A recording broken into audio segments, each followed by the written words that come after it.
It's tea time on Tatooine. Use the Force, live the dream from Hoth cold to Endor's green. It's tea time on Tatooine.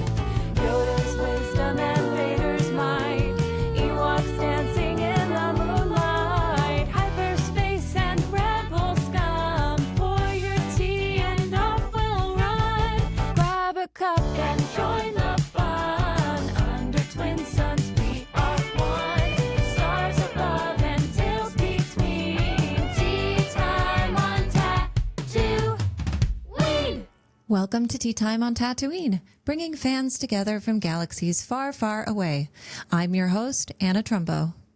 I'm not sure how many of you are watching Skeleton Crew. If you aren't, press pause, go watch it, and then come back and listen because you don't know what you're missing.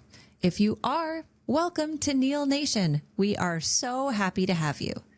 We are loving Skeleton Crew so much, and I've been talking and thinking a lot about the core of the story. It's about family. Families separated, people forming a crew as another sort of family as they travel on a journey to reunite with their families. It's about a lot of other things too, of course, but it did bring up the idea of family in Star Wars in general for me, and what that means to different characters, and how we rarely, if ever, get a main character who comes from a complete, loving, functional, and alive family. It got me thinking, why is that? How has that impacted the characters we love? How will it impact these new characters we're growing to love? For this topic, I chose a guest who has been a tremendous behind-the-scenes helper with the podcast, my husband, Nick Griffith. Obviously, 20 episodes in, it's about time I have him on the show. But more importantly, not only is he my family, he brought with him 3 incredible kids who are also now my family. So focusing an episode on family, on parent-child relationships, was something I just needed him to be a part of. The word family is fraught. For some, it's full of dread, pain, and sorrow. For others, it brings joy and delight. But in few franchises is it usually as weighty as it is in Star Wars. I mean, the Skywalker Saga is obviously about the Skywalker family. It's in the name. And the Skywalker family is one with trauma spanning 3 generations, and that's only one of the families we're going to talk about. Quick warning, there are light spoilers for Skeleton Crew, Rogue One, Andor, The Acolyte, most of the main 9 movies. Oh, heck, just about anything family related will get discussed. So here we are, sitting in separate rooms of the house, talking about dysfunctional families just in time for the holidays. Let's get started.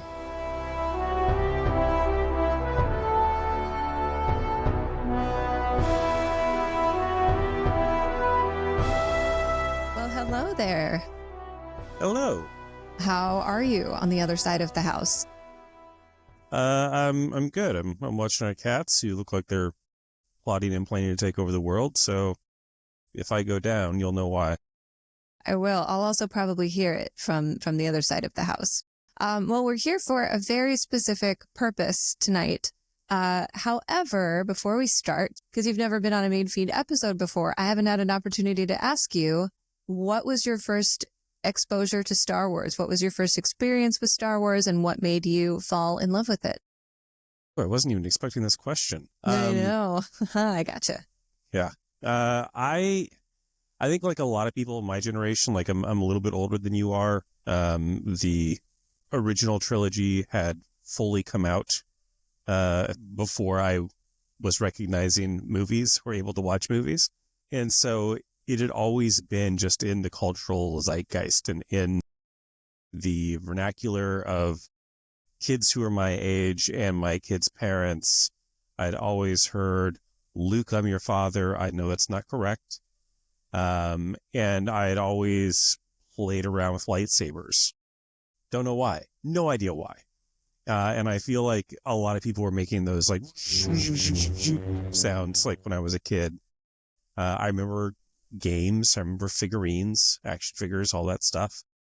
So it just always was. And I remember, my parents had a very modest VHS collection, and we had the trilogy in VHS. And at some point I recognized, oh, this is a thing. like that guy's like wearing, that's a helmet, that's a mask. Like I thought that was a painting. Like that's not a flashlight. That's what I would use to like play around with like lightsabers, would be a flashlight. Of course, like you do. Totally. And I suddenly was like, oh, I want to watch this. Like, can we watch this? And my cousin Michelle was kind of in the same boat. She was like a year or two older than I was. And so like whenever we'd see each other, we would talk about that. And we would watch it like around Christmas or Thanksgiving whenever I was visiting family. So I just always was. And I don't know, like the thing that I think I remember the most being a little kid, I think you've also shared this, is Ewoks. I remember Ewoks. I remember walking teddy bears. And I remember Luke dressed all in black being the good guy, which I thought was really fucking cool. Because who's the good guy who's dressed all in black? Nobody ever. But here he was. And I don't know. I just like that was it. I think that's also is probably your second question that I wasn't expecting. My favorite Star Wars movie is Return of the Jedi. And I think it's because it's the one that had the Ewoks. Luke is the coolest and the most powerful. And yeah, the good guys win. The good guys win. I think it's funny. We've been married for 6 years. I've known you now for 11 years. And I don't think I really have ever asked you that question directly. You've just always been a Star Wars fan. And that was just part of our, it was just kind of a given. And we're a Star Wars family, and your kids, my stepkids, are Star Wars fans. And it, I think I just kind of took it for granted. I don't think I've ever, like really heard you tell that story. Yeah. I don't often talk about VHS catalogs in my childhood, but yeah.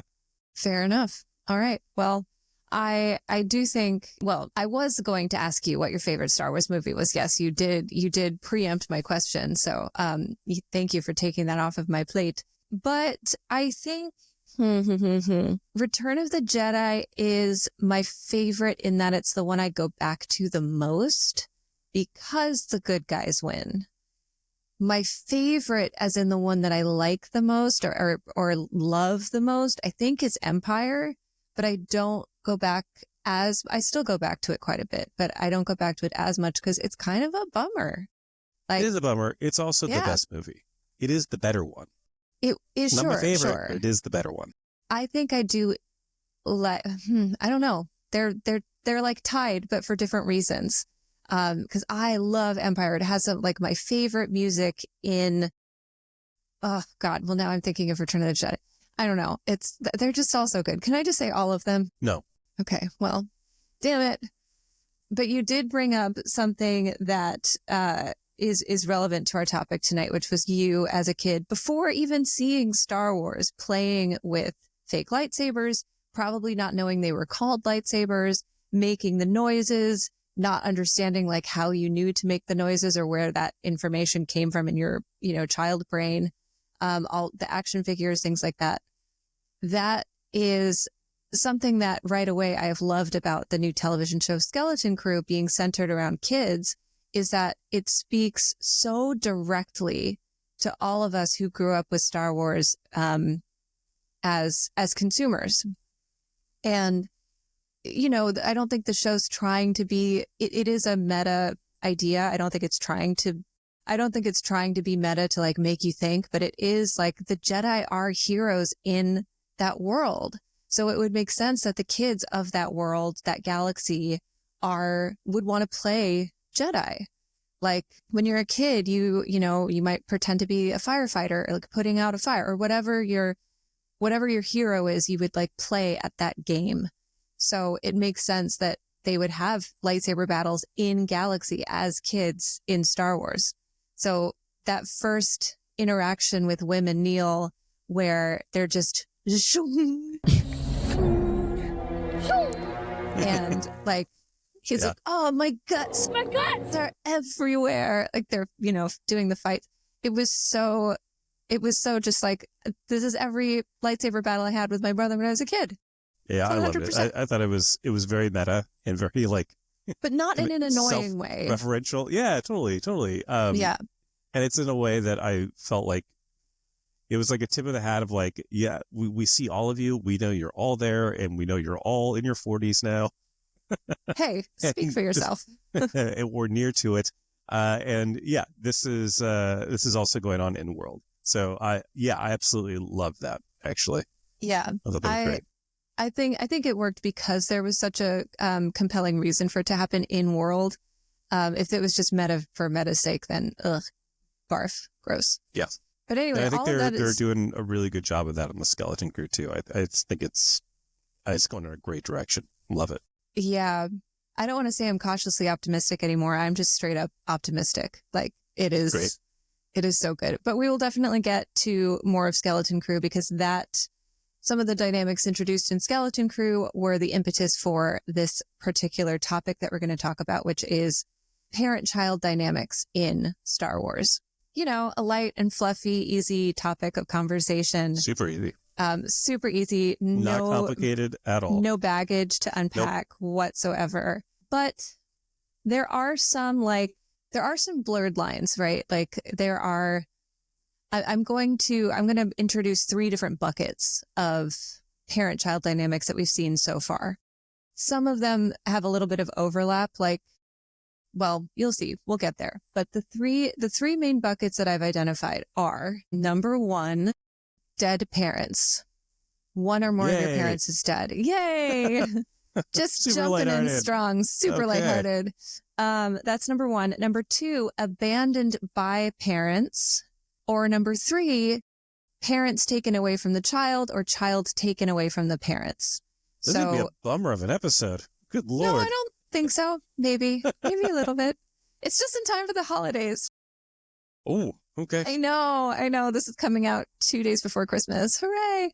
Honestly, this might be therapeutic for some people who have like dysfunctional family dynamics who might want to listen to this and be like, oh, my family's not that messed up. Listen to this Star Wars stuff. I mean, if this helps, then God bless it. Yeah. Well, here's hoping.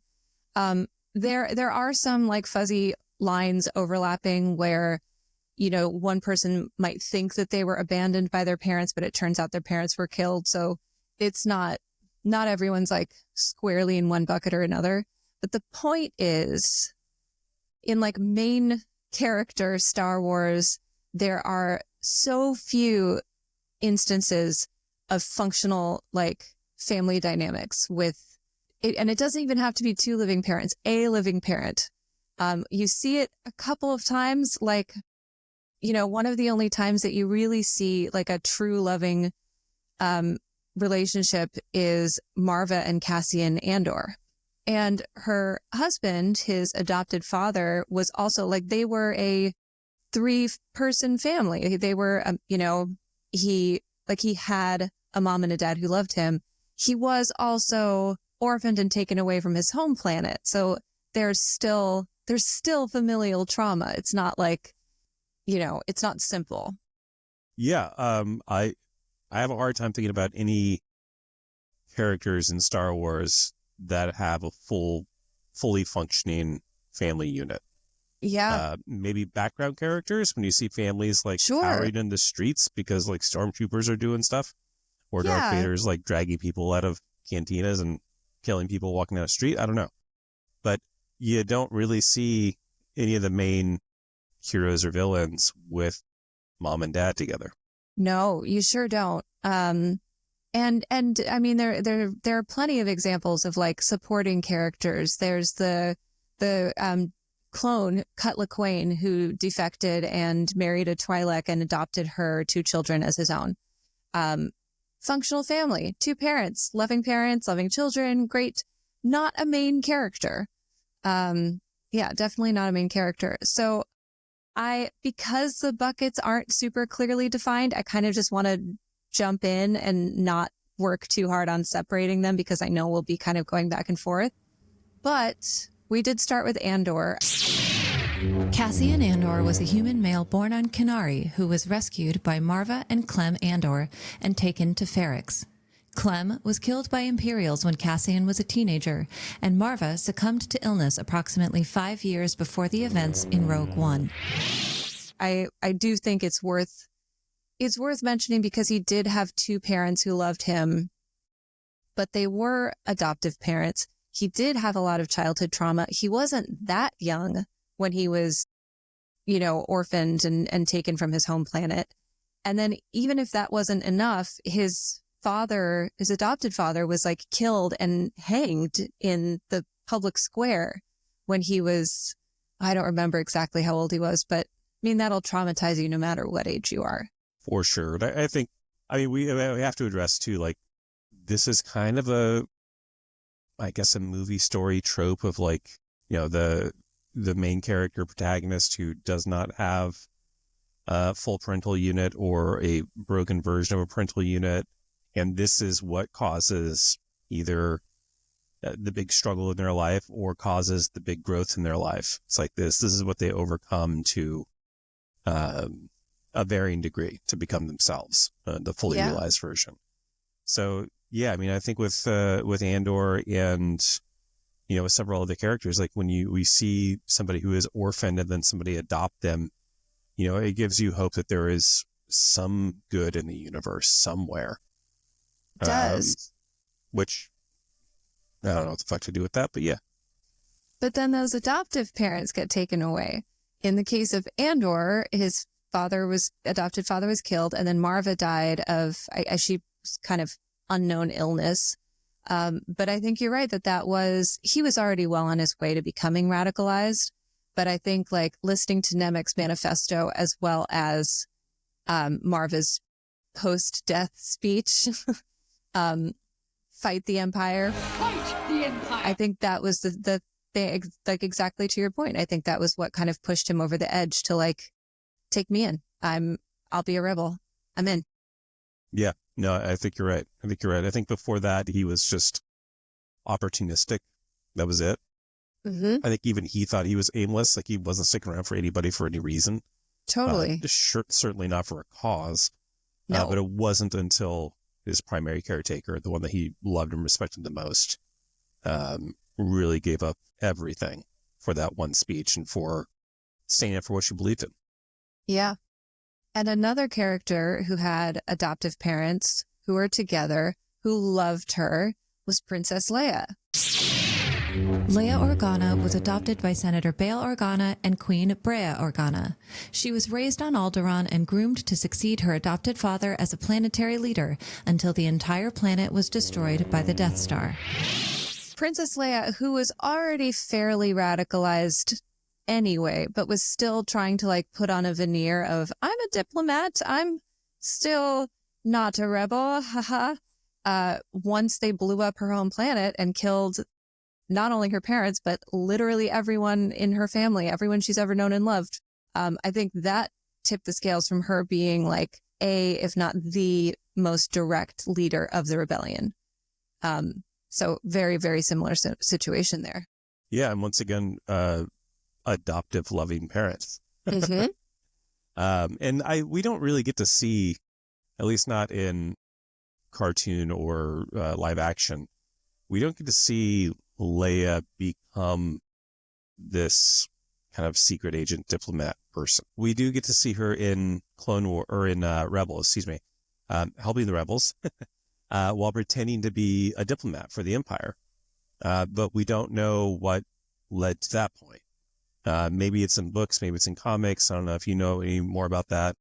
I'm sure it's in books and comics, but I always kind of took it for granted that like her dad, adopted dad, Bail Organa, had been subversive since day one. I mean, he was, since right when Padme died, he was like, something doesn't smell right. He was not, we know from Tales of the Jedi that he kind of took Ahsoka in after the purge and sort of turned her into Fulcrum, into an agent for, they weren't calling it the rebellion yet because it was just like right after the Empire rose. It was a little too early to call it the rebellion, but like she was an agent of his since day one.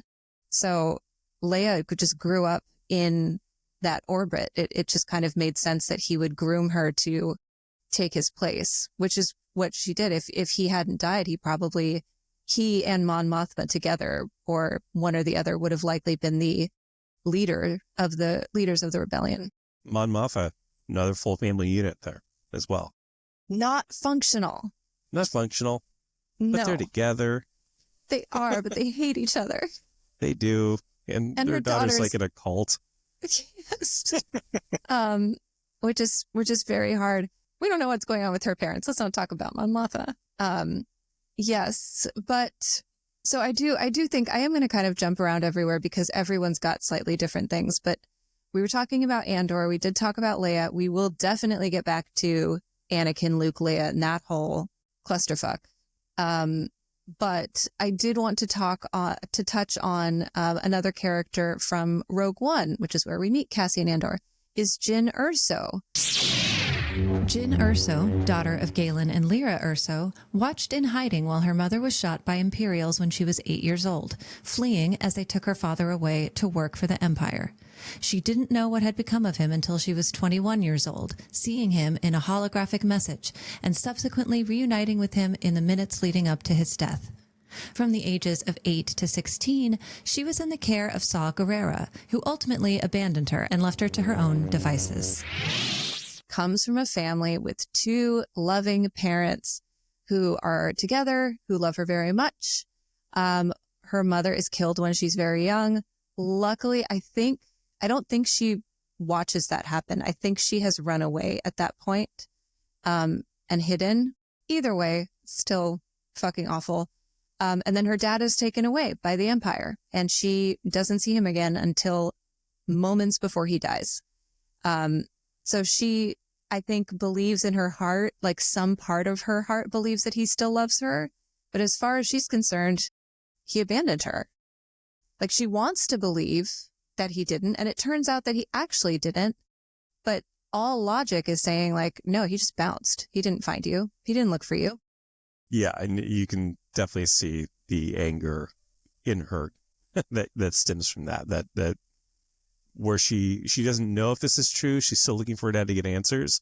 But this is how she's definitely feeling. Like, you left me with this insane man, Saw Gerrera, who also abandoned me. Yes. And When why the she fuck was did you do 16, that? he like gave her a blaster and said, "Go forth." Yep. Yeah. So yeah, just lots of trauma again, stemming from like just the unknown of why was I abandoned? What did happen to you? You just up and disappeared. Did you ever think of me or look for me? Little Stardust.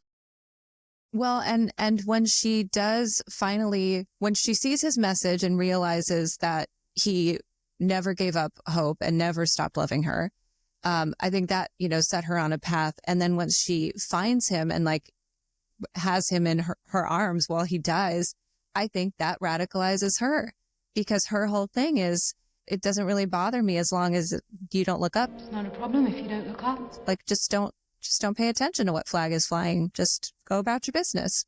But her father dying for a cause that he believed in and putting himself at risk, to, put the defect in the, Death Star and to get the plans out, like that, she didn't want his sacrifice to be in vain. And I think that was the thing that put her over the edge. Yeah, totally. Same could be said for another character that we both love very much, Mr. Ezra Bridger from Rebels. Ezra Bridger, son of Mira and Ephraim Bridger, was on his own by the age of 7 when the Empire abducted his parents for broadcasting anti-imperial transmissions. Years later, a transmission made by Ezra made its way to the prison where the Bridgers were being held. They heard it and were inspired to revolt. Dozens of prisoners were freed, but they were killed during the escape. He did not find out what happened to them all these years until after they were killed. Space Lad. Yeah. Space Aladdin, who at the age of 7, his parents disappeared. And he very similarly to Jyn, his parents loved him. It was from all the like flashbacks and memories we see, it seemed like an incredibly functional, loving household. We know that his parents were taken and imprisoned, but when he was 7 years old, he does not have confirmation one way or another.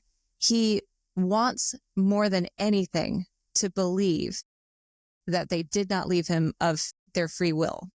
But that means that they're probably dead. So he's got a lot of really awful conflict going back and forth on like, if they left me on purpose, they're still alive, but then they left me on purpose. If they didn't leave me on purpose, then they still love me. Great, but they're probably dead. Like that will mess you up. Yeah, it's trauma, and it's the unknown of like, why am I going through this trauma? All the questions, like, because you don't have answers, you realize and you live in all of them. And that's overwhelming. So yeah, totally. Well, and like Jin, when she gets her mystery solved, and eventually he does too. I mean, he joins with the rebels initially, kind of just like, what else is he going to do? He doesn't really have many other options, but he's not fully committed to the cause right away. He's committed to the people on his ship. He is committed to his, the other members of the crew of the Ghost. He does at some point, and I can't remember exactly when it is. It might have been when he finds out that that rebel senator or senator in exile was actually a double agent for the Empire. At some point, he does a radio broadcast that I think is his moment of like fully committing to the rebellion. And he finds out later that his parents heard that in prison, and it inspired them to help a lot of their fellow prisoners escape. Unfortunately, they were not able to make it themselves. But like, he also, like Jin, kind of got the closure that he needed, even if he had kind of radicalized a little prior to his parents' death. And you got that from Governor Azadi. That information, right? Yeah. Yeah, who confirmed that his parents had died. Yeah. But yeah, you're right. That then solidified his dedication to being a rebel and keeping it going. And to his family, his found family, the Ghost crew.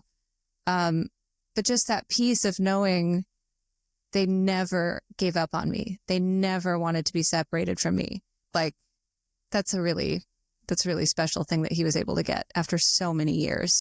Yeah, and I feel like even like the characters that we've already talked about, like they all wind up with a found or a chosen family that they do like absolutely stick with and defend and find comfort in, which I think is really, really key here. And that's kind of what helps people overcome that tremendous loss of home and their own family, regardless of what happened or how. Yeah. Another person who had mysterious circumstances around her parents' disappearance, and then had her own found family is Rey. Rey was born to Dathan and Miramir, the former being the cloned son of Emperor Palpatine. They went into hiding and lived anonymously until they were discovered by the Sith cultist Ochi. To keep their daughter safe, they left her on Jakku and led the hunter away. They were eventually captured, tortured, and killed because they would not give up the whereabouts of their daughter. Until adulthood, Rey did not have any knowledge of what had become of her parents or her true lineage. No controversy there. No controversy there. Let's not talk about controversy. It's the holidays.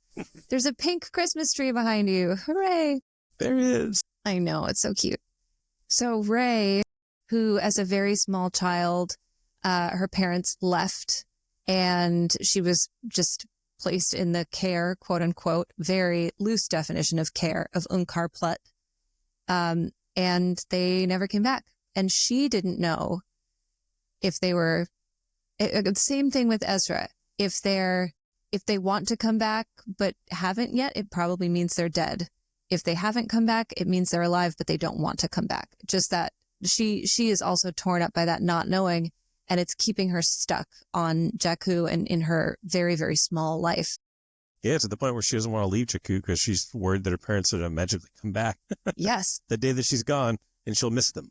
But then finding out that they left her there on purpose to protect her from her grandfather, and then were killed when they wouldn't reveal her location. Yeah. And it is nice that she does get that closure of like, knowing that her parents never willingly abandoned her. But she does find her family in Finn and Poe, and then, you know, Luke and Leia and all of that other stuff. Yeah. Found family is important in Star Wars. Found family is like almost all there is in Star Wars. Yes, because there are no functioning family units. Yeah, even Cyril in Andor had a mom. She was a nightmare. So yeah, not so much functional there. She had very high expectations for him. And yeah, but she loved telling him how manipulated the daylights out of him. She loved telling him how useless and horrible and like a waste of space he was. And then he'd say, well, this good thing happened. She'd go, I knew you were special. Oh, she was. Because I called your uncle.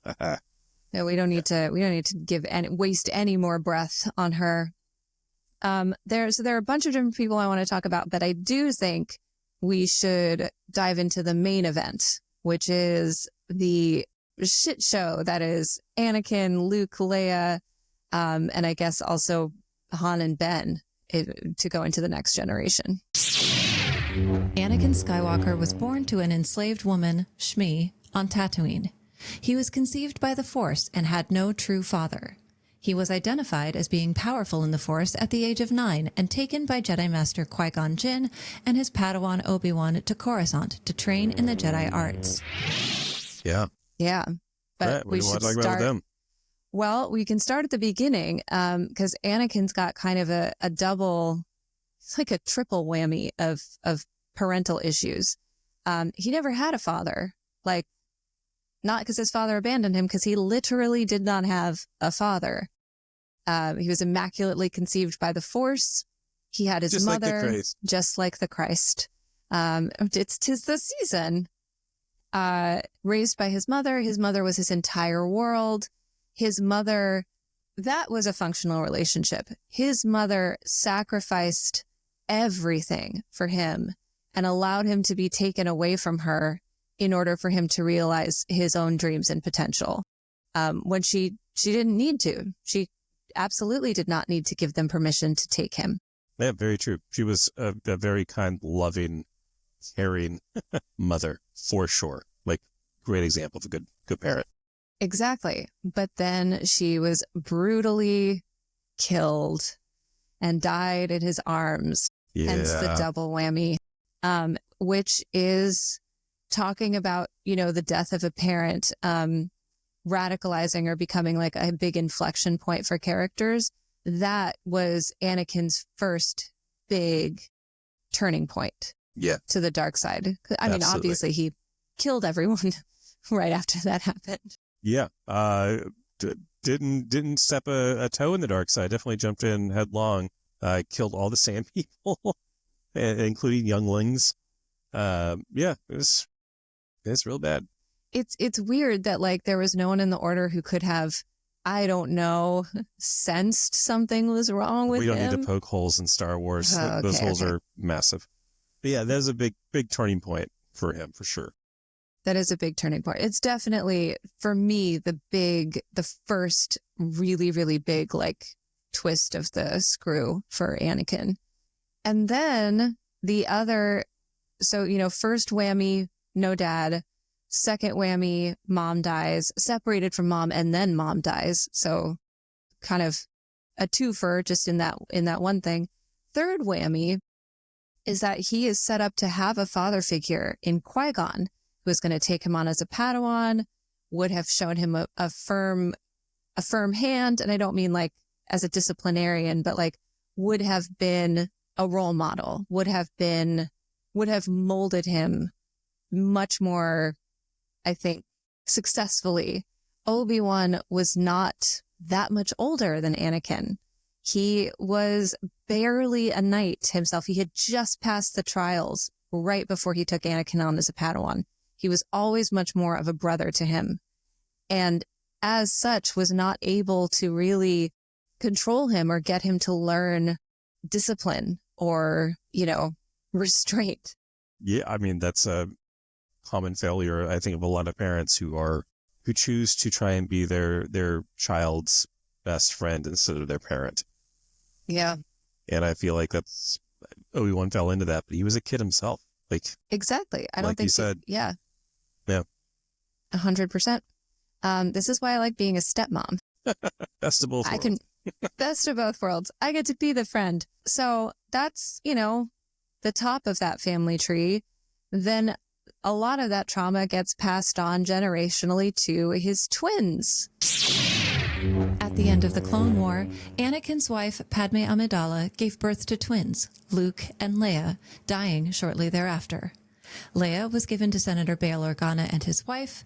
Luke was taken by Obi-Wan to Tatooine to live with his Aunt Beru and Uncle Owen, who are separated at birth, both taken into very different situations. We've gone over Leia's adopted situation and kind of where that made her end up.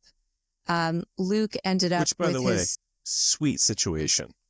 Yeah. Amazing oh my gosh. situation. Amazing situation. Great planet, well-to-do parents, and then poor Luke, moisture farmer. Oh, I don't know about this. There's a great episode of the Daughters of Ferrix podcast where they talk about ruralism in Star Wars, and they talk about Luke's family, and they're like, they were not poor. They just lived on a boring ass planet. They had money to hire hands. They had people working for them on the farm. Like they had money to buy 2 droids when they were initially only going to buy 1. Then they ended up getting 2. Like money was not necessarily flowing, but they were doing fine. Yeah, that's the argument made by that podcast, which I thought, wow, it does kind of speak to my, I was born in a city. I live in a city. That's my reality. That's my context. And you think all farmers are poor? I was going to say it's part of that bias of like, you see farmer and you think like, oh, poor and downtrodden and yada, yada. And it's like, well, no, not necessarily. And there are biases that go the other way as well that, people from more rural backgrounds have towards us city folk. It's a fantastic episode. I think everyone should listen to it. It is so great. But yeah, Luke was not like destitute. He was not in a bad situation. He was with his aunt and uncle who also loved him. Yeah, he was definitely in a loving relationship. It wasn't as cool as Alderaan, but yeah, Tatooine's still, it's a place with people. It is a place with people. He had friends. He had a life there. I mean, he had a life. He shot womp rats and raced speeders. He did. Yeah. He had Biggs. And, good old Biggs. Good old Biggs, rest in peace. But he, like Leia, like everyone else, was arguably somewhat radicalized by the death of his aunt and uncle at the hands of the Imperials. For sure. He initially says... He also didn't really have a choice of like where to go. He didn't, but yes, it's similar. I would say, I think that the death of Owen and Beru definitely, sent him down that path of following Obi-Wan. But I think seeing Obi-Wan die is really what radicalized him. Yeah, it's all steps on a journey. I think that was the first step. Obi-Wan was the second step. But what he knew that it was the Imperials that killed his aunt and uncle, specifically. So, and arguably, I guess you could say, Vader revealing himself to be his father really solidified his radicalization, because he chooses to go back and continue training with Yoda. He left training to go follow his emotions and rescue his friends, which was against training. And then after the end of Empire, he chose to go back. He did. I think the most rebel-y Luke we see, this is very much arguably, this could be a whole other argument, is mostly in A New Hope. The rest of it is him kind of on his Jedi journey, which is, kind of in parallel at times, but separate to the rebellion. And I think, like you said, finding out that Vader was his father radicalized him. We're using radicalize as a term very loosely, but solidified his desire to become a Jedi. And those goals, the ends at the ends of both journeys ended up being kind of the same. What he would want as a Jedi and what the rebellion wanted ended up working together. But I think his journey in Return of the Jedi is very much like him becoming a Jedi more than him becoming a rebel. That's fair. I think Leia's the only one who like lived and died the cause. Capital T, capital C, the cause. Yeah, there's no real arc in her journey to becoming a rebel. She just Which is. I'm fine with. She just So, like, is. It's like Yeah. she's a spy, then she's like a commander or a general, and yeah. And then she becomes a senator after that. And then becomes in Legends, she's the chancellor for a hot second, I think, or something. She's very high ranking in government, whatever. But she's the only one that's like true. Yeah. Han's in it for the money, and then he's in it for her. And I think, yeah, he cares at some point, but he's not like as hardcore. Yeah. There is that moment too, which I think kind of has to be addressed, is that every father-son dynamic, and I think to the same degree, mother-daughter dynamic, if you have a successful or larger-than-life parent, even if you don't, you just have a parent, at some point in your adolescence, you are like, hey, fuck that guy. I don't want to be you. Like, I'm never going to be you. I'm going to go be my own thing. And you try your best to outdo that, whatever is in your head of like, for some reason, you have this idea in your head that like, you have to outgrow your parent in some weird way, sidestep their shadow or something like that. And I feel like Luke, like life comes at Luke real fast when he loses his hand to his dad. He's just like, no. Like, how could he ever outlive this or grow out of it? And he does the same thing that like a lot of children do, hopefully, which is eventually they just accept the fact that like, you know, your parents are their own people. You are your own person, and there is no grudge, and you just have to accept the other person for who they are. And they're just trying to get through the universe, find their way. And so Luke winds up doing that in Return of the Jedi, which is great. And there is reconciliation there, which not a lot of children go with their parents, of course. But I think it's a very interesting, like, you go from no parents to somebody who you just have no connection with as your arch enemy. And then you finally... I don't know anything about this, Nick. I've always been a perfect model of daughterly duty. Haven't we all?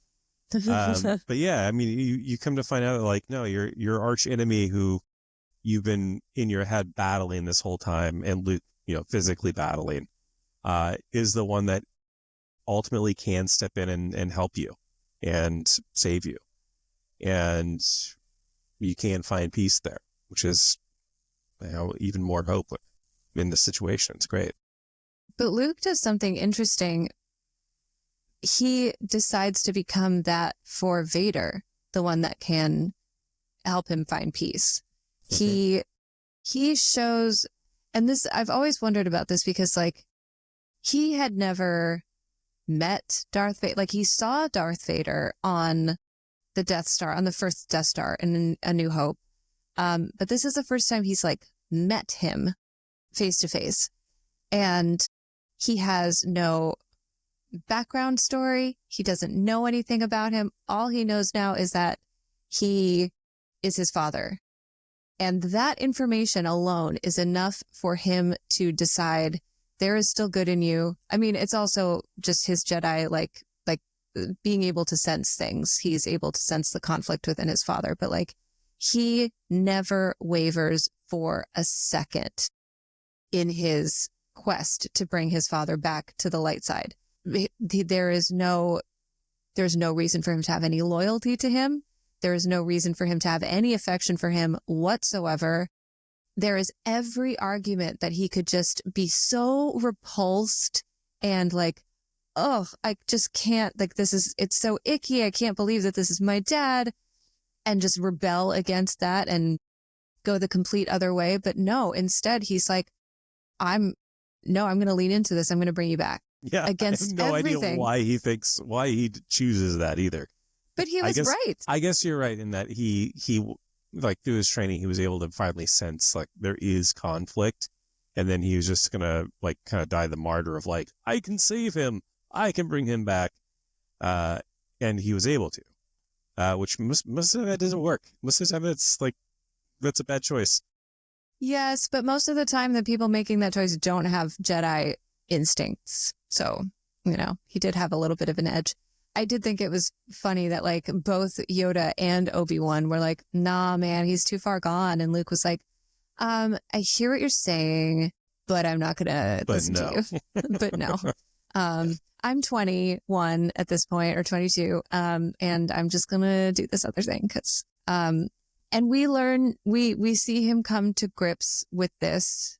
And you know what? Part of that is also, I'm sure, a defense mechanism and a self-soothing, like, if that is my father, if that is where I came from, if I, for a second, let myself believe that he cannot come back from the dark side, I will know that there's something in me, and I cannot let myself believe that. So in order to believe that there is a chance for my own future in the light, I need to believe that he can be brought back. Yeah, I think that was part of the vision, too, that he got when he was with Yoda, that last moment where he saw himself in Vader's helmet. Like, that was the path that he was potentially could go down. And I feel like he had to try and prove to himself that the light was somehow more powerful than the dark. It could bring somebody back. And that was to also justify him being still in the light and save himself, which I get. It's interesting. There's a good amount in the like Heir to the Empire books. There's a good amount of internal monologue of Leia somewhat unpacking her journey as Vader's daughter. There's specifically a group of people that like borderline worship her because she's Vader's daughter.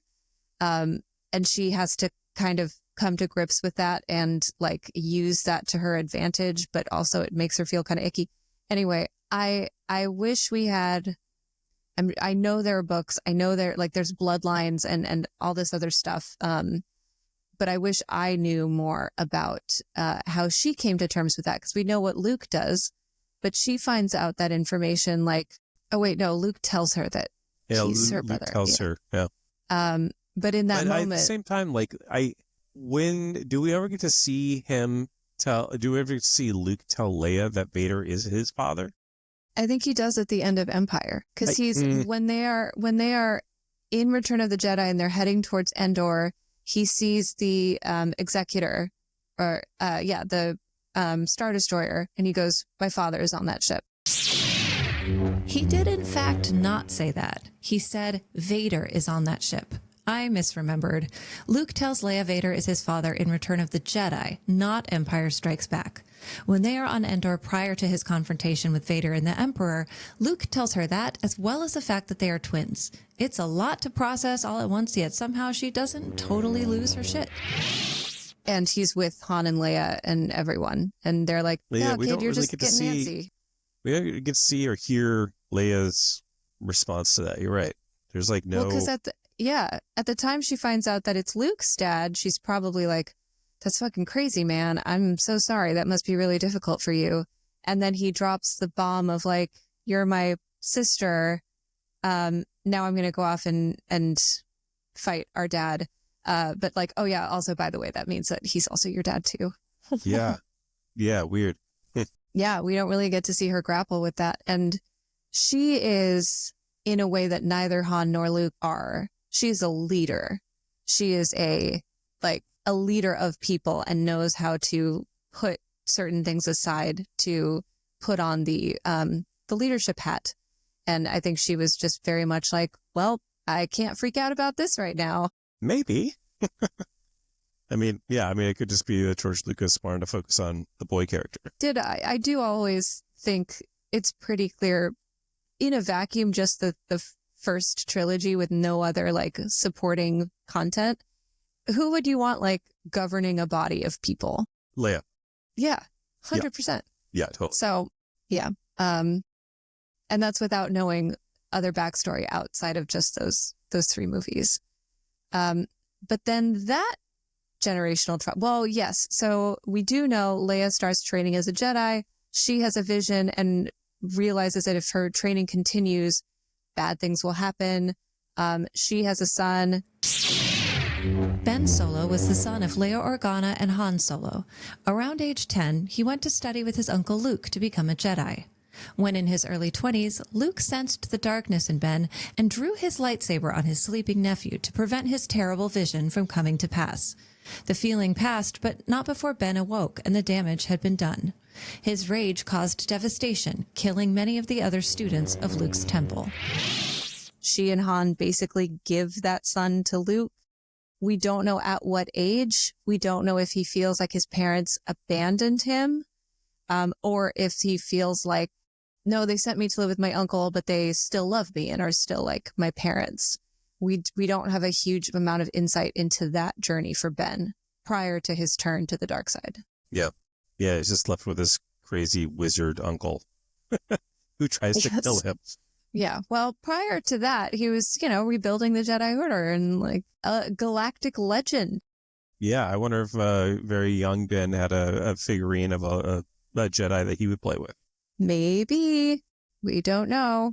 But we do know that he, like you said, rejected his parentage, rejected his uncleage, and just chose to focus in on Grandpa. Yeah, and we don't really know, like, maybe it's somewhere. But in, what was it, the Last Jedi, we know that Luke tries to kill him. Well, he considers Luke, killing him. Yeah. Yeah, is struggling with the idea of killing this kid. And then he runs away with the other students, or does he go and then he start his own Knights of Ren? He kills half of the students. Okay. Or he kills a bunch of the students, and then the rest he takes with him. And turns into the Knights of Ren, or the Knights of Ren a separate thing? The Knights of Ren were a Force-sensitive group active during the Galactic Civil War, although it's unclear exactly when they were founded. They were led by a warrior known by the name of Ren, who was eventually defeated in a lightsaber battle by Ben Solo, who had completed his turn to the dark side and subsequently adopted the name Kylo Ren. The Knights of Ren have been around for a long-ass time. Okay. Like, a long-ass time. I think he took the name Ren as part of his, like, moniker of I am going to lead the Knights of Ren. I don't know exactly where that came from. But he did not found the Knights of Ren. The Knights of Ren were a thing for a long time. Yeah. I know there are plenty of like books and comics, or maybe not books, but there are plenty of comics to that effect or telling that story. Anyway, parentage, fighting his parentage. He literally has to kill his father to turn himself into what he thinks he should be. I mean, talk about, that's like the most visceral, intense working through your daddy issues. Yeah, I'm not a fan, for sure. And I'm not sure, like, we don't really see that extremism anywhere else, like, leading up to this point in any of the other movies. What are you talking about? Like, kill your own parent. Like, yeah, go away from your parents, go join this order, leave your parents behind, but not to kill a parent. And it's like he was tasked to do that by Snoke.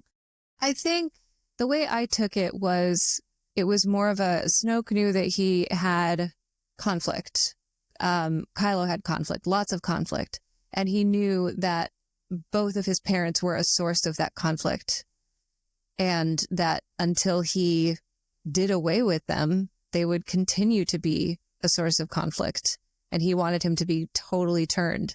And I think when he's on that bridge with his dad, I don't think he knows what he's going to do.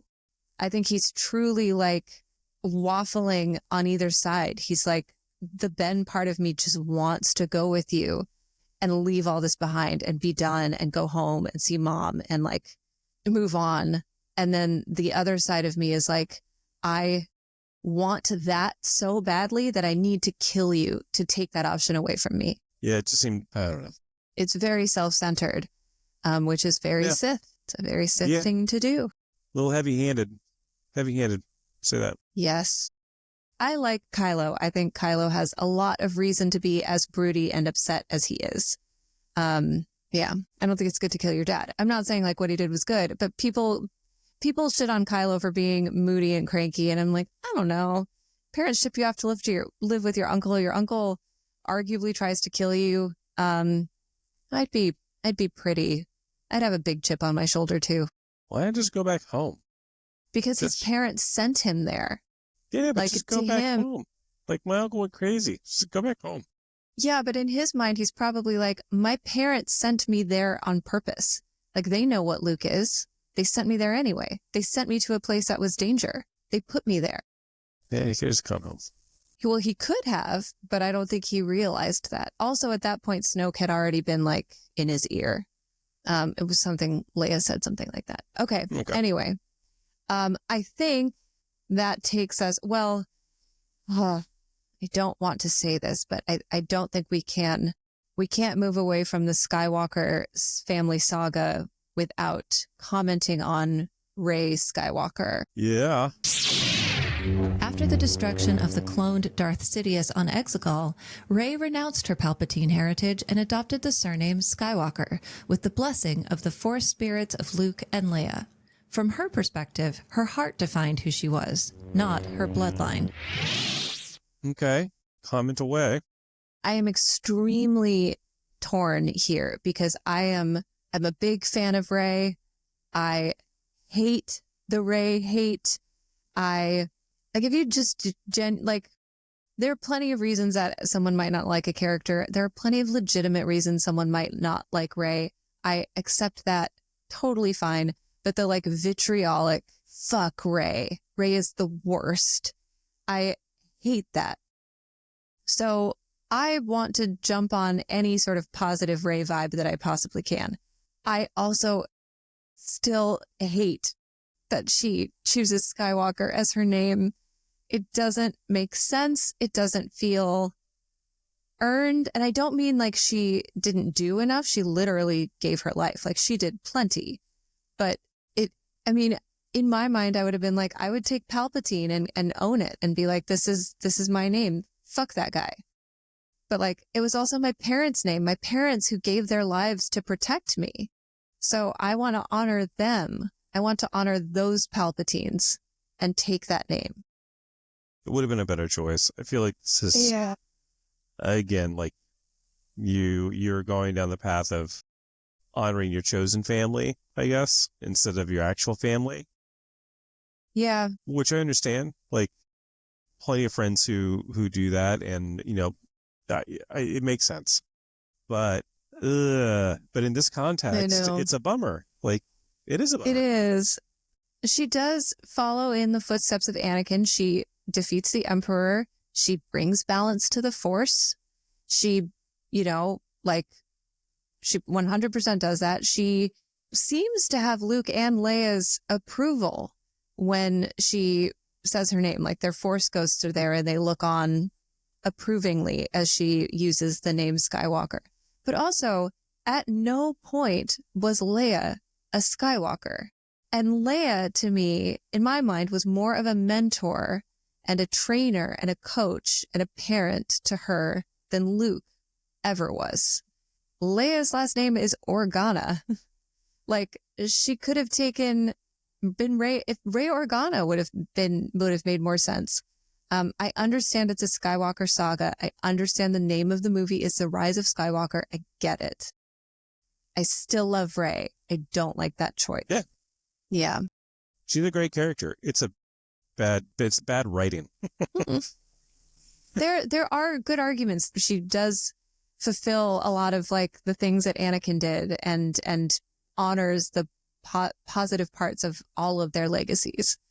So they're, whatever. It is what it is. Can't change it. It's fine. It is what it is. So we can now move on from the Skywalker saga and touch on a couple of other people. I wanted to talk about Din Djarin and Grogu. Din Djarin is a Mandalorian bounty hunter belonging to the cult-like Mandalorian sect, the Children of the Watch. Having been orphaned at a young age and brought in as a foundling, he found similarities between himself and one of his bounties, a Force-sensitive child he later learns is named Grogu. This causes him to reject the Bounty Guild's rules and take the child into his own care, eventually adopting him legally, cementing their bond. Now, Din Grogu, Yeah. talk about your found family. So, that becomes like true adopted family because he officially takes him as his son and gives him his family name. But he was orphaned in a firefight. Din Djarin was orphaned at a young age in a firefight, was taken in by the Children of the Watch, the extremist sect of the Mandalorians, and was indoctrinated and radicalized by this like literal cult.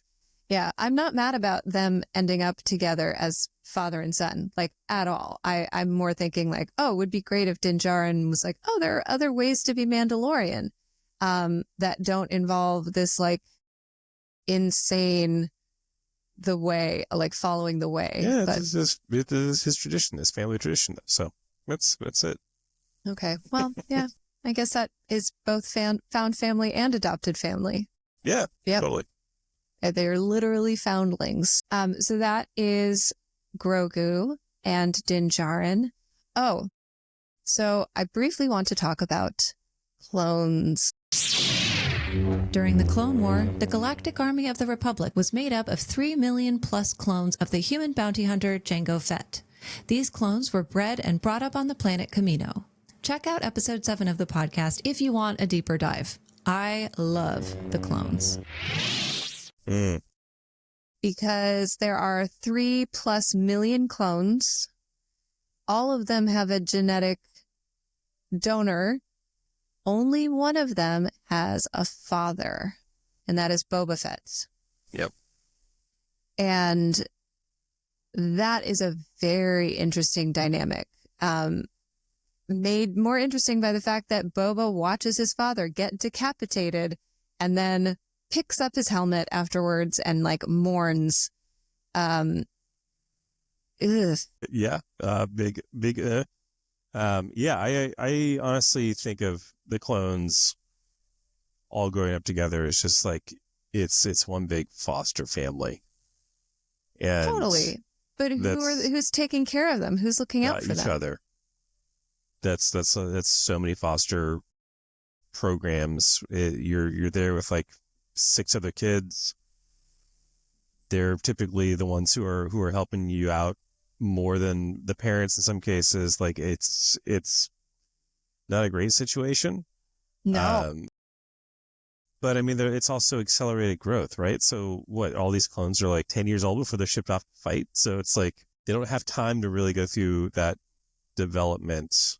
Like, and what do we know about them emotionally other than what we see in the Clone Wars? Like, how quickly does that start to happen?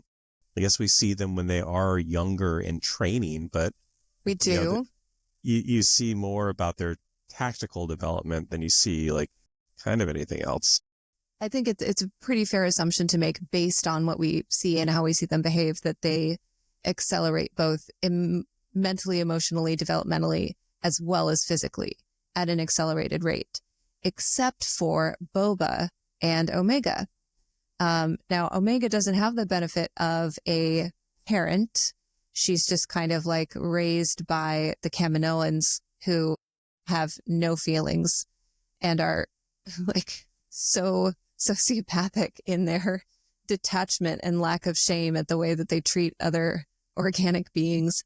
But somehow like Boba ends up, because of what happened with his father, being, you know, turning not to the dark side. He's not a force wielder, but like becoming a bounty hunter and doing some pretty messed up things and killing people. And then Omega, who really has every reason to be negative and dark and upset based on the like lack of any sort of emotional care as a child, she turns into this incredibly optimistic like beacon of hope. Yeah. And she's also raised by a chosen family. Yes. Yeah, She chose, even though they tried not to choose her. She was like, nope, I'm going with you. Yeah, absolutely. I think you're right though. Going back to the bulk of the clones, like it's interesting to see like who they do look up to, because you don't really hear them talk about like a parental figure. You hear them talk about kind of other clones who have become heroes to them, who they admire and look up to. But that's kind of it. Like they're self-parenting, basically. Yeah. Yeah. And the traits that they value are, it's just loyalty is like number one. Yeah. So they look up to Ahsoka, even though she's not technically younger than, this gets into the whole clone thing. But I did think like you can't have a parent-child conversation and not like at least reference the clones as being built. Yeah. True. Yeah. Also, I guess, C-3PO was Anakin's child, kind of, making him Luke's stepbrother, kind of. No. Yeah, Anakin built him. Anakin made him. He was the maker. He's literally the maker when he says, thank the maker. Thank the maker. Mm-hmm. That's Anakin. Yep. You don't like that. No. But am I wrong? I guess it depends on how you look at it. I don't know. Okay, fair enough. Fair enough. We can briefly, and I mean very briefly, just because I want to like touch on everything super fast. Osha and May in the Acolyte. Osha and May Anasea were a dyad in the Force, another instance of life being created through the Force rather than natural conception, much like Anakin was conceived. While referred to as twins, Osha and May are actually the same organism in two bodies, having the exact same footprint in the Force, something that not even clones share with each other. Raised by two mothers in a coven of witches on Brendok, their lives were upended when a group of Jedi arrived and caused an incident which left their coven dead, Osha taken by the Jedi, and May left for dead, forced to fend for herself at too young of an age. Came from a coven of witches, also didn't have a father like Anakin, but seemed to not in any way miss a father figure because they had two parents that loved each other. They had an entire community. That community was completely wiped out. So more trauma. And we kind of all know what happened from there. I mean, there's not much more to say about that other than like there was a loving family dynamic, and then they were all wiped out brutally. Yeah, I think Osha and May were doing just fine. I think they were doing just fine. Yeah. I don't think I want to get into, we don't have to talk about like gender roles within a parent relationship, but I think when you have twin girls and you have two mothers and clearly a whole lot of aunties who are there to look after them, I think they're going to be fine. Yeah. They're going to be fine. Yeah. Like the first males that showed up were Jedi and they just fucked shit up. Like, not a good example. I mean, for the argument of functional family, I'm not making the argument that it has to be, man and woman. I also am not really making the argument that it has to be two parents, as we will discuss when we get to Skeleton Crew. Although that does help. Always good to have a team. Always Great to have a team. I think, honestly, it maybe helps the parents more than the kids when there are two parents. Yeah. Another brief one that we don't have to get too into, but two other women in Star Wars who have some pretty gnarly family issues are Hera Syndulla and Sabine Wren. Hera Syndulla, daughter of Sham and Eleni Syndulla, was a Twi'lek from Ryloth. In the early days of the Empire, Sham, already considered a bit extreme, launched a resistance, the Free Ryloth movement. During this struggle, Eleni was killed, and he came to prioritize the cause over his daughter. While they never fully lost contact, father and daughter had a strained relationship, Hera turning elsewhere for the familial support she no longer received from her father. Hera, who was with a loving family, her mother is killed. Her father is already a pretty radical leader, but becomes even more so, and kind of chooses the cause over being her dad and being there for her the way that she needed him to be there for her. So she, went off and did her own thing and really tried to cut ties. She lost her accent on purpose to try and separate herself from him. Yeah, and again, found chosen family and thrived. Yes, and did have a reconciliation with him, but it was very hard won. I mean, it was not easy. Then there's also Sabine Wren. Sabine Wren, daughter of Ursa and Ulrich Wren, is a human from Mandalore. As a promising Imperial cadet, Sabine was manipulated into building a weapon that ultimately would be used to subjugate Mandalorians. When she learned the truth and spoke out against the Empire, the rest of her family sided with the Empire. Devastated, she fled the Imperial Academy with the help of a friend and was able to destroy the weapon before fleeing the planet entirely. Her family suffered the consequences. Her father was taken hostage, her mother forced to continually prove their clan's loyalty, and her brother Tristan was forced to serve in the Imperial Super Commandos. Who has had two parents who were married, who, loved each other, very, very different. Seems like she never really had issues with her dad. Her dad was at one point taken prisoner. Definitely had some issues with her mom. That was a really, for anyone who hasn't watched Rebels, Sabine Wren's family arc of coming back to Mandalore, the conflict with her mom, the coming to the reconciliation with her mom, and then teaming up with her mom to save her dad. And that whole progression is very compelling, but it took a while. It was very hard to watch some of that. It was really painful. Yeah, that was so uncomfortable. Yeah. And so torturous. Could not figure out why mom was so It's tough because her mom is a clan leader and was doing what she needed to do to keep her clan safe. And she knew the Empire was there. She knew what she needed to do to keep them safe. The Empire did not live up to their word. And so she ultimately, did the right thing and fought back. But she also, Sabine created this weapon that killed a bunch of Mandalorians, and then she bounced. She didn't stick around to explain herself. For the people who are to hear that and oh, that's awful. Yes. Yeah, she created a weapon that she didn't realize the Empire was going to use against the Mandalorians. Yes. That was not the intention of why she was creating that weapon. But she knew what it could do. She knew what it could do. She was also young. Why she destroyed it later. She did. But she was also young, and she was vain and proud and wanted to show off. Because when you're young, she was trying to live up to the pressure that her mom was putting her through. Yeah, but she also she was smart and very clever, and someone put a challenge in front of her and said, I don't think you can do this. And she was like, hold my beer, gonna do this. And because when you're, the arrogance of youth, you do shit like that.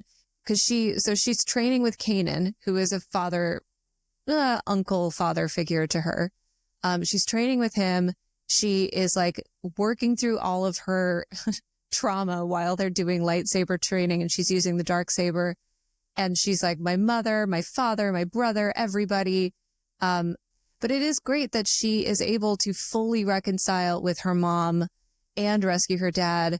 And then they are killed in what I think in the Night of 1,000 Tears or whatever, but they are killed some point between then and the end of the Galactic Civil War.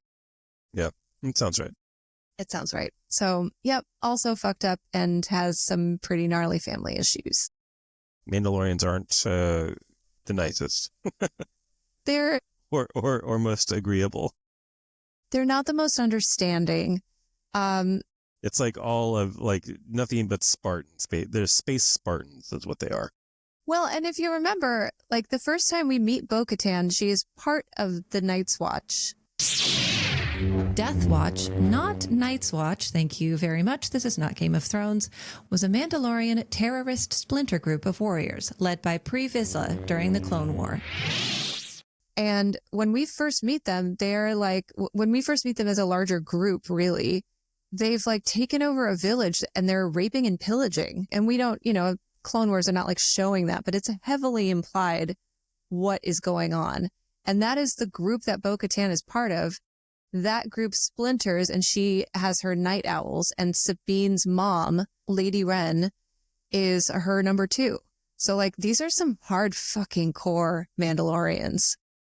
They're not your run of the mill regular Mandalorians, which is why I can understand Ahsoka's hesitance to train Sabine, knowing the legacy that she brings with her, knowing that she might want to avenge the deaths of her parents using her newfound Jedi skills.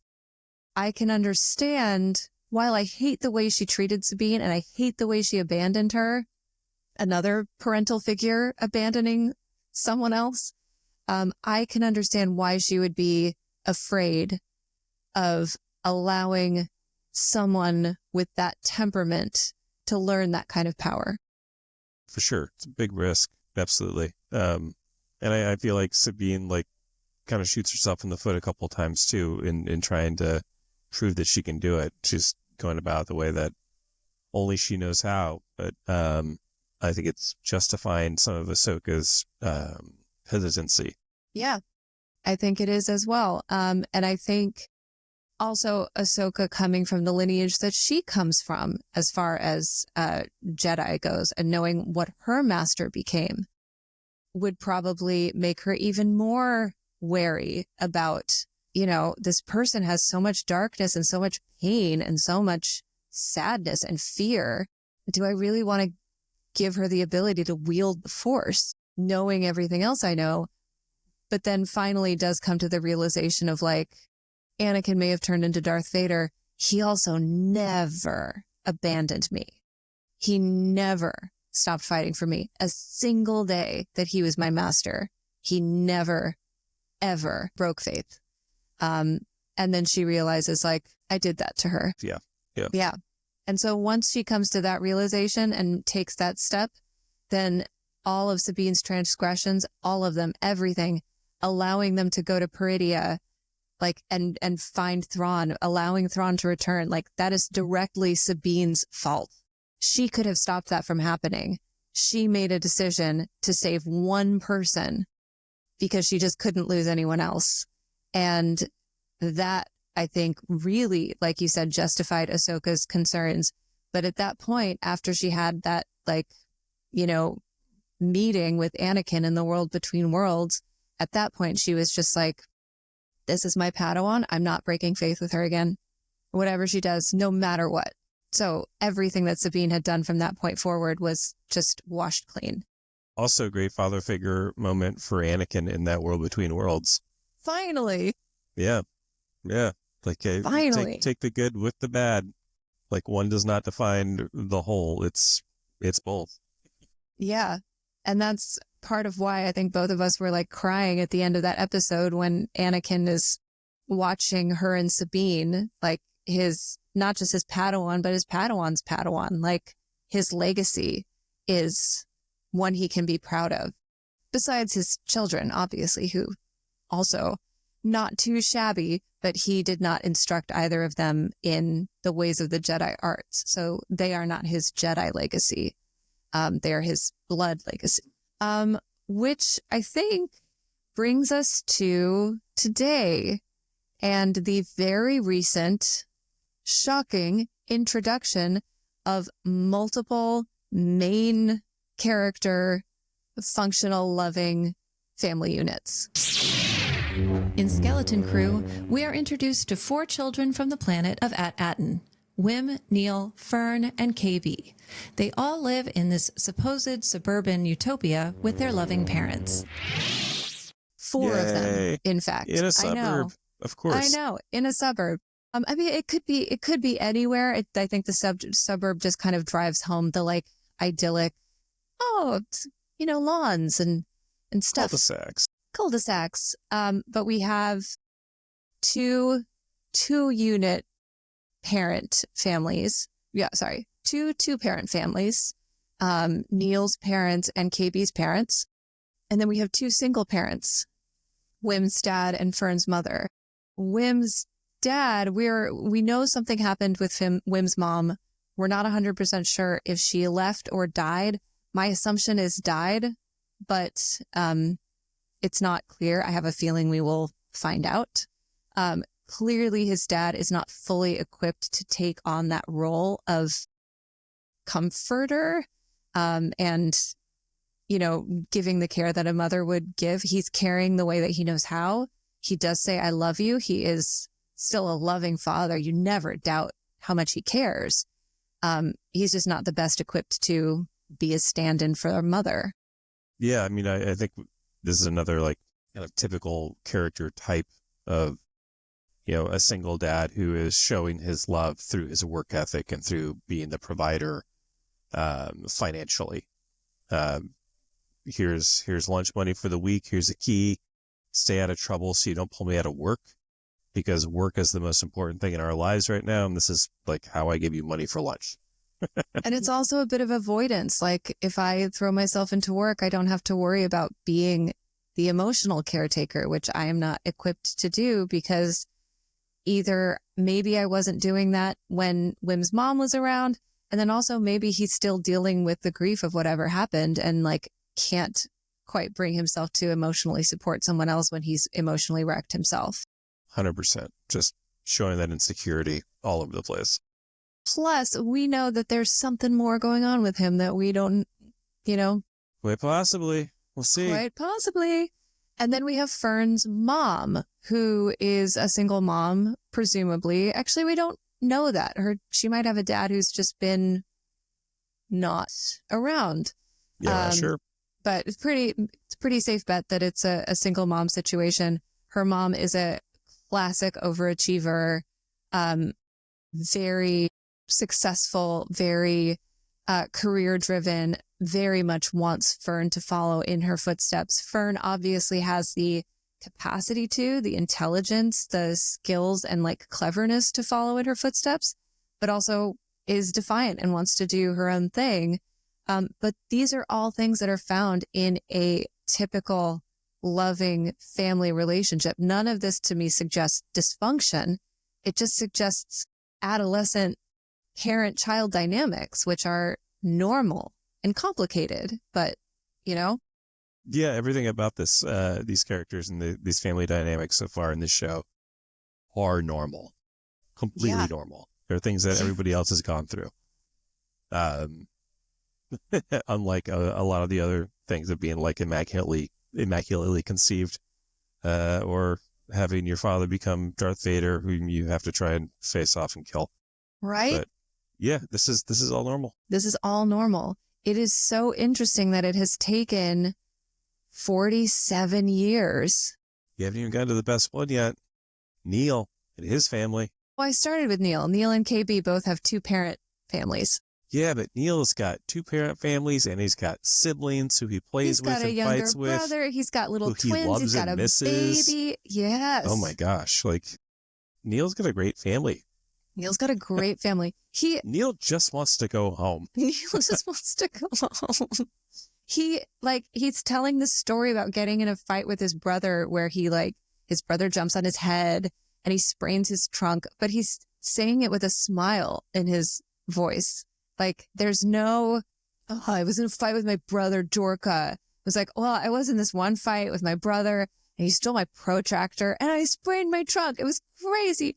Yeah, he totally beat me. Fell on the credenza. I fell on the credenza. Yep. I could listen to him say that line a million times and not get bored with it. But he's saying it with affection. Like, there's so much love. There is so much love for his family. And it was just, I don't think I realized it till I really stopped to think about it, how jarring it was in Star Wars to hear someone go, Mom, Dad, I'm home. Yeah. Why did it take us 47 years to get one Anakin fully did say functional? That. Anakin did say, Mom, I'm home. He did say, Mom, I'm home. You are correct. But he didn't say, Mom, Dad, I'm home. He couldn't. Or moms, I'm home. Or dads, I'm home. Or parents, I'm home. It doesn't really matter what the makeup of the unit. It's nice to have too. I will say, and this is, probably not on a lot of people's radar, but Young Jedi. Young Jedi Adventures, a kids animated show on Disney Plus, does in fact spotlight many family units that function to various degrees. Even if you don't have kids, this is a fun watch. Has a lot of fantastic family units because it is a very young person show. Yes, that is true. It is intended for like 7-year-olds. Emmy nominated. Yeah, it's great.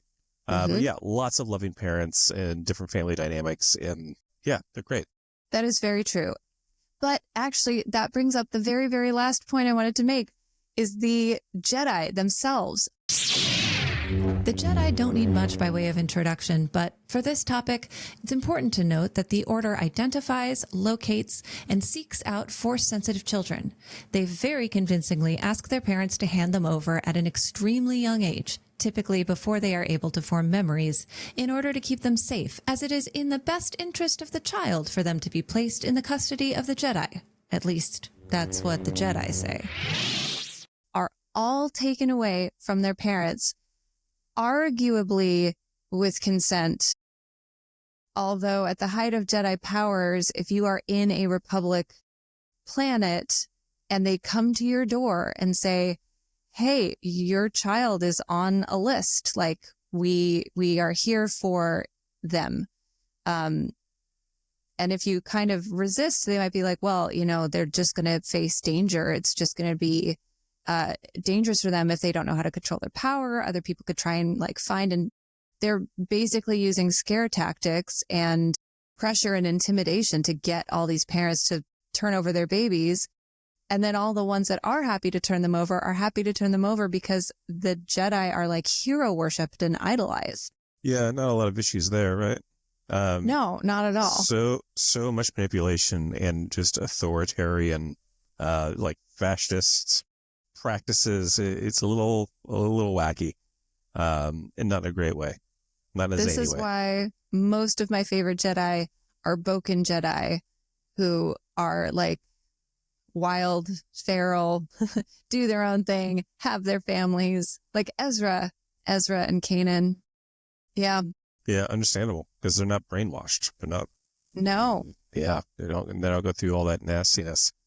It is really hard to make that turn, to go from decades of these are the knights, these are the space monks who try and right all the wrongs, and it's oh, we also kidnap children if we think that they're Force sensitive now.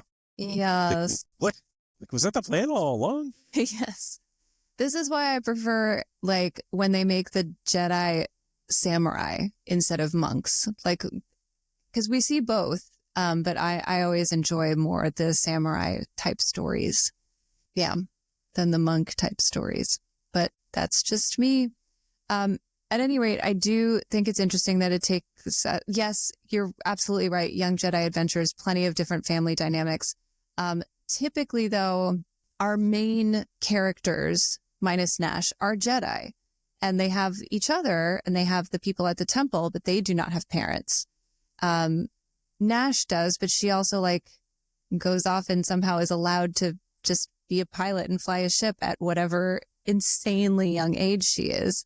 But it is interesting that it took us 47 years to get a community of loving families, functional, non-broken, loving families. And if you're watching the show, you probably also realize it's all a facade and it's all fake. But not from the point of view of the kids and of the family, but the world itself and the context in which it exists. Sure. Good chance it's just fake, or at least controlled and manipulated in some way. Yes, I'm not entirely convinced that it's not just droids running the whole thing. Yeah, and that I kind of think so too. They're on autopilot after centuries of doing this thing. They're well, we're just going to keep this going forever. The supervisor, I think, is a droid or some other artificial intelligence. Well, we will find out. We'll find out. However, the family dynamics, the actual family units are not fake at all. None of that is fake. And I'm wondering if that means we're going to see more of that in Star Wars, or if this is truly like, we're going to see something different. This is going to show us like this special idealized world. And then we're going to go back to showing you more like broken and traumatized people in future Star Wars. I mean, maybe, but I will say also, like, I was not super excited when the Skeleton Crew like trailer came out, because it was Santa Clarita in space, and there was like an alien walking his alien dog, and it was weird. It was kids on bicycles riding through neighborhoods. It's like, what is this? This is not Star Wars. And the way that they have kind of shifted it to be like, oh no, this is a weird utopian thing that is the mystery. Like, this is the anomaly within this space, I think is really, really unique. And right when that first episode happened, I was like, oh shit, I'm in. This is great. Yeah. Like, this is not at all what I was assuming it was going to be. So, but even before you knew that it was a like utopian kind of hidden planet, like there's something so Star Wars about it, even though it's something you haven't seen before. And that's, I think, the needle that this show threads so well is that it's going down a rabbit hole, but I think it was more E.T., Goonies than Star Wars for me. It can be both. I don't mean, I'm talking about like the spirit of Star Wars, not like what it reminded me of. Like watching it, yeah, it's so Spielbergian and totally Goonies in space as far as like what it makes me feel and the nostalgia that it brings up. But in terms of like the world that it's building and the story that it's telling and all of the little like details and things that you see on screen, so Star Wars to me. Yeah, it's great. Just, yeah, it doesn't like remind me of the Star Wars movies necessarily, but like this is a Star Wars story. It fits perfectly. And it's great because it is so new and different than anything that we've ever seen. But yeah, I don't think enough attention has necessarily been given to like the weirdness that this is the first time we're seeing happy whole families. Yeah, I think you're right. It's great. Like Neil hanging out in his bathtub that is big enough for the entire family for some reason. All right. I want that bathtub. I had bathtub envy when that showed up on screen. That'd be nice. It would be very nice. Well, as a father with children, part of a blended family, part of a, I like to believe, mostly functional family unit, what is your hope for the future of Star Wars in the way that it depicts family units and family dynamics? What do you want to see more of or less of? I like where it's going right now. I like, we've gotten a lot of diversity, which is great. We haven't had fully healthy, as you said, like fully functioning, healthy family units. It would be great to see more of that, honestly. We're getting a lot of it now, which is awesome, and it is refreshing, and it's kind of like, this feels different. And why is that? It's because it's normal. And some people don't want that in their sci-fi. I get that. Or in their fantasy. I get that. But it's nice. It feels good. It's really nice. Yeah, it feels good. I would love to see more like parent offspring adventures together that are healthy, honestly. Yeah. Like the older I get, the more adventures I want to have with my kids as they are older. And I think that would be fun to see. That, I think, is one of the reasons that I am so excited about Mando and Grogu, because it is that. It's a father-son adventure. Yeah, we'll see when it comes out. I'm excited. We will see when it comes out. Well, yeah, so I guess that kind of wraps it up. Well, great. I feel like it was a little overdue having you on as a main feed guest, having, helped me review The Acolyte and all of the behind the scenes work you do on the podcast, helping to mix and edit and be my sounding board. So I really appreciate you taking the time to come and actually be a guest and talk about what I think is a really interesting topic in the context of Star Wars. Yeah, thank you so much for having me on. It's been lovely. And it's been wonderful trying to make things sound good My apologies to everybody who's had to bear with us learning how to do this thing. It's, it's a work aren't we all works in progress? We are. We are. Well, I guess that's it. May the force be with you. And with you.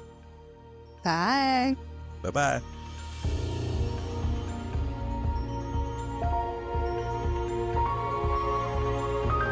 The audio recording of this episode will also be available on YouTube at Teatime on Tatooine. Families are complicated. For better or for worse, they make up a huge part of what makes you you, whether by blood or by choosing, or both. I, for one, am enjoying seeing happy, whole families in Star Wars. Maybe I'm getting a bit mushy as I get older. Maybe I just like seeing kids with fewer abandonment issues and attachment avoidance. Take your pick. But I can't wait to see where our skeleton crew families, both the families waiting for them at home and the family they create along their way, wind up. If you have any thoughts on family in Star Wars or want to bring up one that we missed, please send me an email at teatimeontatooine@gmail.com or shoot me a message on Instagram. The second installment of my Into the Dark review will be up on Patreon on Wednesday. If you'd like to lend your support, check out patreon.com/teatimeontatooine. Also, don't forget to check out my weekly reviews of Skeleton Crew on YouTube, available every Wednesday after the episode airs. I have a lot of fun making them, and I hope you have fun watching. That wraps up our show for today. This episode was edited by me and Sam Kieffer, with additional editing by Nick Griffith. All show artwork is by Krishna Shetty, and the theme song is by Mike Barnett. Special thanks to Sam for producing. If you enjoyed this episode, please subscribe and tune in a couple of weeks for episode 21. You can find me at Teatime on Tatooine on Instagram. I'm Anna Trumbo. And remember, the Force will be with you, always.